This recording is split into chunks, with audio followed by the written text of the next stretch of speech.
Hello friends, नमस्कार। Welcome to my channel. बहुत बहुत स्वागत है आप लोगों का हमारे चैनल एजुकेशनल एकेडमी पे। ठीक है, तो कल मैंने कहा था कि अभी मैं 125 क्वेश्चन नहीं करा पा रही हूँ क्योंकि मैं थोड़ा सा बाहर हूँ, तो इसलिए थोड़े ही क्वेश्चन करा पा रही हूँ। ठीक है, तो अब मैं 30 क्वेश्चन की आप लोगों को ये 125 की जो प्रैक्टिस है वो करा दूंगी। ठीक है, लेकिन अभी 1 वीक तक आपको एक 30 ही क्वेश्चन की प्रैक्टिस मिलेगी। ठीक है, और ये जो टेलीग्राम पे पीडीएफ है ये भी आप लोगों को एक साथ में मैं पूरा दे दूंगी। ठीक है, लेकिन थोड़ा सा वेट कर लीजिए। ठीक है, तो थोड़ा सा वेट करेंगे तो अच्छा रहेगा पीडीएफ के लिए, क्योंकि डेली पीडीएफ नहीं डाल पाऊंगी। ठीक है, तो चलिए स्टार्ट करते हैं आज का सेशन।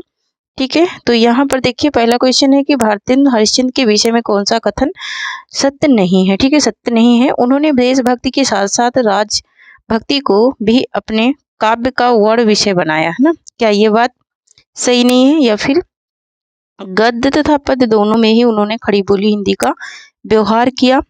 वे नवयुग के अग्रदूत और हिंदी साहित्य में आधुनिकता के जन्मदाता थे। ये बात तो बिल्कुल सही है। उन्होंने भारतीय जीवन के समस्त बुराइयों की निंदा कर उसे स्वस्थ एवं प्रशस्त बनाने की चेष्टा की।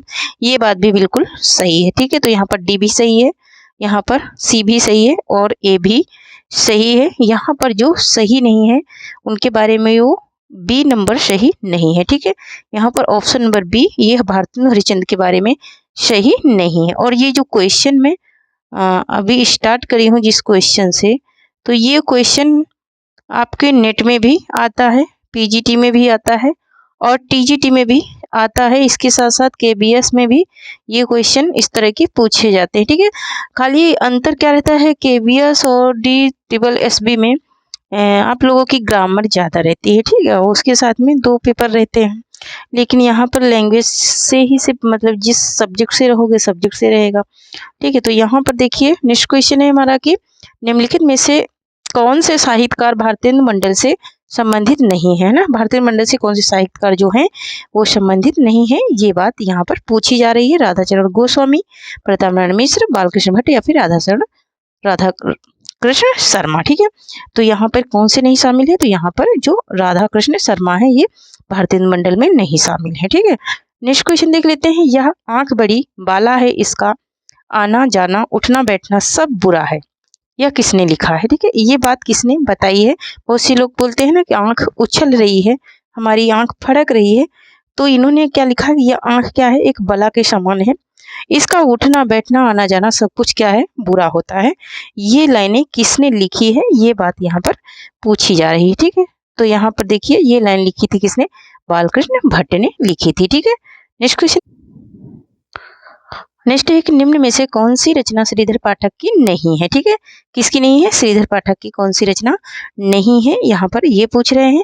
जो जॉर्ज वंदना, बाल विधवा या फिर भारतोत्थान या फिर पद्म प्रसून, कौन सी है जो किसकी नहीं है, श्रीधर पाठक की रचना नहीं है, ये बात पूछी जा रही है। तो यहाँ पर जो पद्म प्रसून है ये इनकी नहीं है। अच्छा, इनकी नहीं है तो किसकी है, जरा कमेंट में ये बात जरूर बताना। ठीक है, नेक्स्ट क्वेश्चन है कि अयोध्या सिंह उपाध्याय हरिऔध के महाकाव्य प्रिय प्रवास में सर्गों की संख्या कितनी है। ठीक है, जो प्रिय प्रवास इनका काव्य है उसमें देखिए कभी सर्ग पूछता है कितने सर्ग हैं, और कभी तो रचना के बारे में पूछ लेता, कभी रचना विधा के बारे में पूछता है, लेकिन ये क्वेश्चन हर बार पूछता है। तो उसमें कितने सर्ग हैं, उसमें 17 सर्ग हैं टोटल। ठीक है, नेक्स्ट क्वेश्चन है त्रिशूल किस रचनाकार का उपनाम है। ठीक है, त्रिशूल रामनरेश त्रिपाठी, सुमित्रानंद पंत या फिर रामधारी सिंह दिनकर या फिर गया प्रसाद शुक्ल सनेही का। ठीक है, तो यहाँ पर किसका उपनाम है, त्रिशूल। त्रिशूल उपनाम से कौन लिखते थे, तो गया प्रसाद शुक्ल सनेही लिखते थे त्रिशूल उपनाम से। ठीक है, नेक्स्ट क्वेश्चन हमारा है,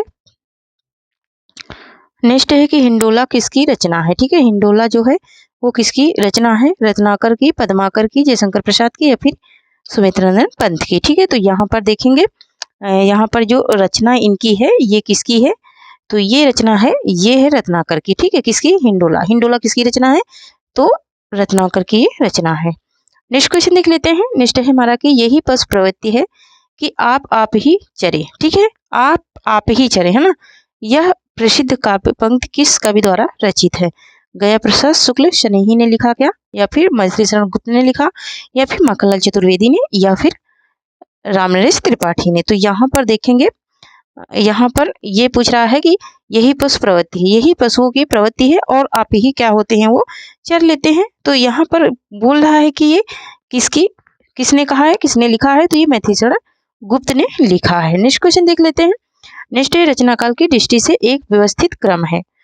साकेत, यशोधरा, द्वापर और जय भारत है ना। यहाँ पर क्या है, ये महाकाव्य है, इनका एक क्या बताना है, क्रम बताना है। ठीक है, यहाँ पर इनका क्या बताना है, यहाँ पर इनके क्रम को बताना है।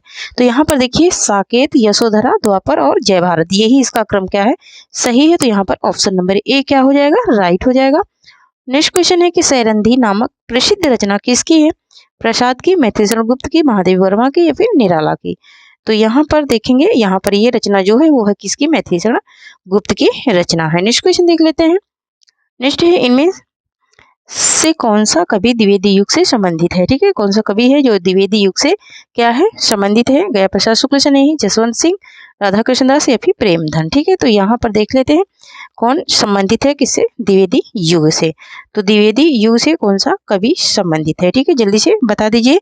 तो गया प्रसाद शुक्ल शनैही जो है वो द्विवेदी युग से क्या है, संबंधित है। नेक्स्ट क्वेश्चन देखेंगे। नेक्स्ट क्वेश्चन है कि जागो फिर एक बार, जागो फिर एक बार, जागो फिर एक बार कविता के रचनाकार कौन है, दिनकर है, माखनलाल चतुर्वेदी है, गणेश शंकर विद्यार्थी या फिर निराला है। ठीक है, जागो फिर एक बार। ठीक है, तो ये जो 11वीं की बुक है हिंदी की, उसमें ये कविता दी हुई है। ठीक है, तो चाहे तो आपका मन हो तो पढ़ लेना। तो यहाँ पर ये इसके रचयिता कौन है, तो इसके रचयिता है निराला जी। बहुत ही अच्छी कविता है। ठीक है, 11वीं की बुक अगर किसी की मिले तो पढ़ के देखना, उसमें ही ये कविता है, बहुत ही अच्छी है, 4 खंडों में है। नेक्स्ट क्वेश्चन है कि मिलन यामिनी किसकी रचना है, हरिवंश राय बच्चन की, पंत की, प्रसाद की, या फिर महादेवी वर्मा की। तो यहाँ पर इसका राइट आंसर हो जाएगा हमारा ऑप्शन नंबर ए हो जाएगा, हरिवंश राय बच्चन की है। किसकी है, हरिवंश राय बच्चन की है। नेक्स्ट है कि कविता हमारे भरपूर छड़ों की वाणी है, या किसने कहा, तो कविता हमारे भरपूर छड़ों की वाणी है, ये किसने कहा है, ये बात पूछी जा रही है। तो ये किसने कहा है, ये कहा है सुमित्रानंद पंत ने, सुमित्रानंद पंत ने ये स्टेटमेंट कहा है। नेक्स्ट क्वेश्चन है गंधवीति के रचनाकार हैं, जगदीश गुप्त, रमेश चंद्र शाह, या फिर लीलाधर जगुड़ी, या फिर सुमित्रानंद पंत। तो यहाँ पर इसका राइट आंसर हो जाएगा हमारा क्या, ऑप्शन नंबर डी हो जाएगा, सुमित्रानंद पंत है। कौन है, सुमित्रानंद पंत है। नेक्स्ट क्वेश्चन देख लेते हैं। नेक्स्ट है कामायनी किसकी पुत्री थी, मनु की, झाड़ की, श्रद्धा की, या फिर काम की। किसकी पुत्री थी, कामायनी है ना। कामायनी जो है वो किसकी पुत्री थी, ये पूछ रहा है। तो ये काम की पुत्री थी, किसकी थी, काम की, काम से कामायनी, काम से काम। नेक्स्ट क्वेश्चन, तेरा वैभव देखूं जीवन का कृदंत देखूं, यह पंक्ति किसकी है, पंथ की है, महादेवी वर्मा की है, निराला की, या फिर अज्ञे की है। ठीक है, तो यहाँ पर इसका राइट आंसर हो जाएगा हमारा क्या, तो यहाँ पर इसका राइट आंसर हो जाएगा ऑप्शन नंबर बी, ये महादेवी वर्मा की पंक्ति है। नेक्स्ट क्वेश्चन है कि निम्नलिखित में से कौन उत्तर छायावादी कवि नहीं है। ठीक है, उत्तर छायावादी कवि कौन नहीं है, नरेंद्र शर्मा, रामकुमार वर्मा, बच्चन सिंह, या फिर अंचल। कौन से नहीं है उत्तर छायावादी कवि, ये बात पूछी जा रही है। तो यहाँ पर जो रामकुमार वर्मा है ये नहीं है। नेक्स्ट क्वेश्चन देख लेते हैं, उत्तरायण महाकाव्य के रचनाकार हैं। उत्तरायण महाकाव्य किसकी रचना है, तो ये है रामकुमार वर्मा की। नेक्स्ट क्वेश्चन देख लेते हैं। नेक्स्ट है कि इनमें से कौन सी रचना नागार्जुन की नहीं है। ठीक है, कौन सी रचना है जो नागार्जुन की नहीं है, कला और बूढ़ा चांद, प्रेत का बयान, चंदना, या फिर प्रसाड़ी। तो यहाँ पर इसका राइट आंसर क्या हो जाएगा, कौन सी रचना नागार्जुन की नहीं है, तो कला और बूढ़ा चांद इनकी नहीं है। तो कला और बूढ़ा चांद किसकी है, बहुत बार पढ़ाई हूँ, कला और बूढ़ा चांद ये किसकी रचना है, बता देना कमेंट में। तार सप्तक का प्रकाशन वर्ष किस वर्ष हुआ। ठीक है, तो ये कब हुआ था, 1943 ईस्वी में। नेक्स्ट क्वेश्चन है कि सतपुड़ा के जंगल किसकी रचना है। सतपुड़ा के जंगल जो है वो किसकी रचना है, भवानी प्रसाद मिश्र की, शमशेर बहादुर सिंह की, कन्हैयालाल मिश्र प्रभाकर की, या फिर गिरिजा कुमार माथुर की। तो यहाँ पर इसका राइट आंसर क्या हो जाएगा, जल्दी से बताइए। तो यहाँ पर इसका राइट आंसर हो जाएगा भवानी प्रसाद मिश्र। भवानी प्रसाद मिश्र की रचना है सतपुड़ा के जंगल। नेक्स्ट क्वेश्चन है कि नई कविता नाम किसके द्वारा दिया गया? आगे के द्वारा, मुक्तिबोध के द्वारा, मलेच्छ के द्वारा या फिर शमशेर बहादुर सिंह के द्वारा। तो यहाँ पर देख लेते हैं, यहाँ पर इसका राइट आंसर हो जाएगा आगे के द्वारा। आगे ने दिया था नई कविता नाम। नेक्स्ट क्वेश्चन है कि सन 1800 ईस्वी में फोर्ट विलियम कॉलेज की स्थापना किसने की थी? तो फोर्ट विलियम कॉलेज की स्थापना किसने की थी? गिल क्राइस्ट ने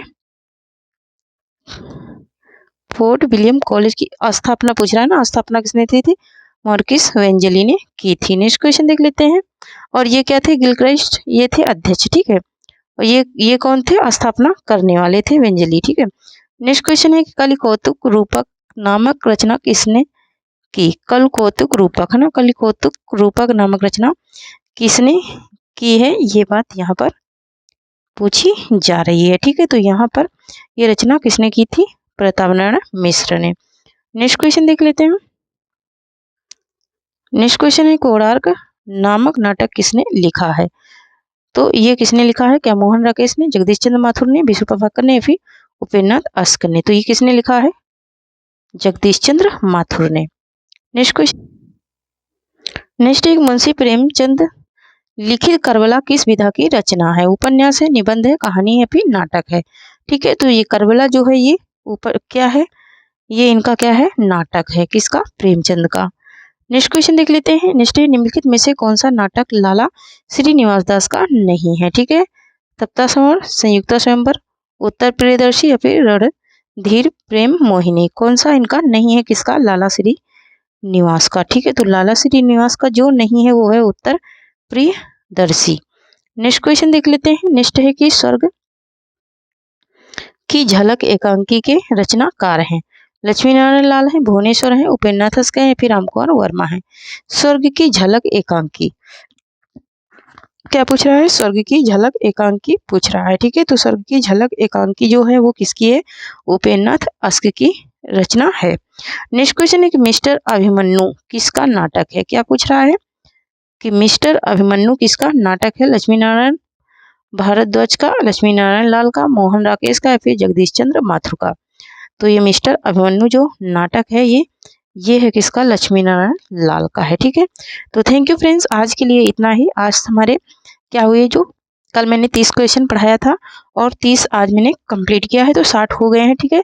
इसका जो भी भाग भी बचा है वो मैं कंप्लीट करा दूंगी 125 क्वेश्चन का, बट एक साथ नहीं करा सकती हूँ क्योंकि थोड़ी सी मेरी भी मजबूरी समझिए, ठीक है। इसलिए मैं थोड़ा थोड़ा आप लोगों को करा रही हूँ, ठीक है। थोड़ी सी प्रॉब्लम है इसलिए नहीं करा पा रही हूँ, ठीक है। तो ठीक है, थैंक यू। जय हिंद, जय भारत। जो लोग चैनल से अभी तक नहीं जुड़े हैं जुड़ जाएं, और जो लोग अभी तक शेयर नहीं करें सेशन को शेयर कर दीजिए, ठीक है। Thank you. जय हिंद, जय भारत।